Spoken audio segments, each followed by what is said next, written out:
Let me ask you about relations with India. This is a topic everybody in the world is concerned about because, of course, both India and Pakistan have nuclear weapons. Um, do you see any prospect for a greater degree of peace, better relations, more trade, more tourism, all the kind of things that would lift the economies of both India and Pakistan? Well, Fareed, as you would know, I'm probably one of those Pakistanis who knows India and understands India much more than the rest of my own countrymen and probably all over the world. And so, because of my friendships in India and my uh, relations with all sorts of, whether it was media, it was politicians. So the moment my government came into power, the first thing I did was reach out to India. And I said, look, uh, you come one step towards us, we'll go two towards you. And our only issue is Kashmir, and we should solve it like good neighbors on the dialogue table. But unfortunately, Fareed, there's a tragedy unfolding in India. An ideology, the RSS ideology, has taken over India. And we all know, and right now we are in this day of information technology. All you have to do is Google who were the founding fathers of RSS, which the ideology that rules India right now, and who were they inspired by, by the Nazis. This is all what I'm saying is can easily be verified.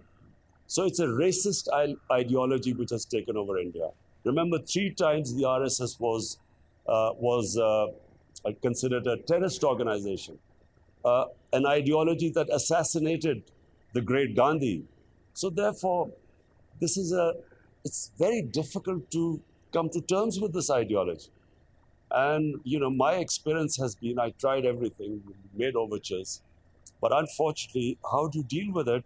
Which an ideology which is based on hate, racial superiority and hate for Muslims, minorities, Christians, and of course Pakistan. So we haven't made any headways.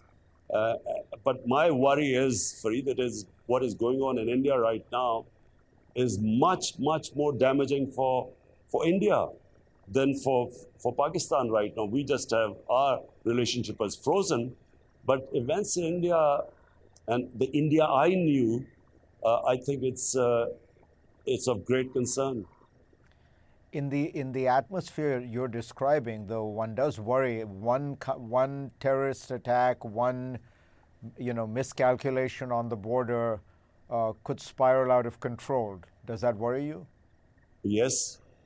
In fact, I went to my first speech in the United Nations.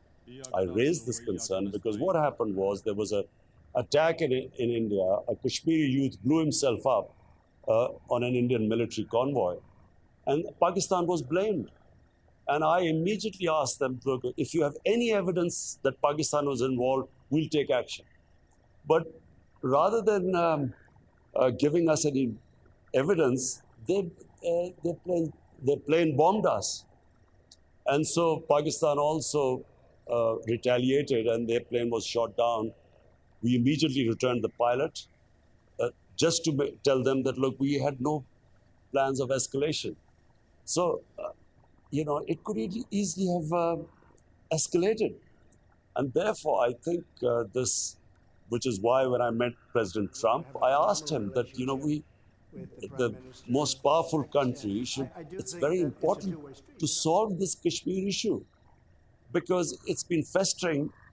The world community has pledged to the Kashmiris that they would be able to decide their own destiny. And if this issue keeps continuing, there's always a chance that, two nuclear powers could be confronting each other. So yes, the answer to your question is, yes, it concerns me.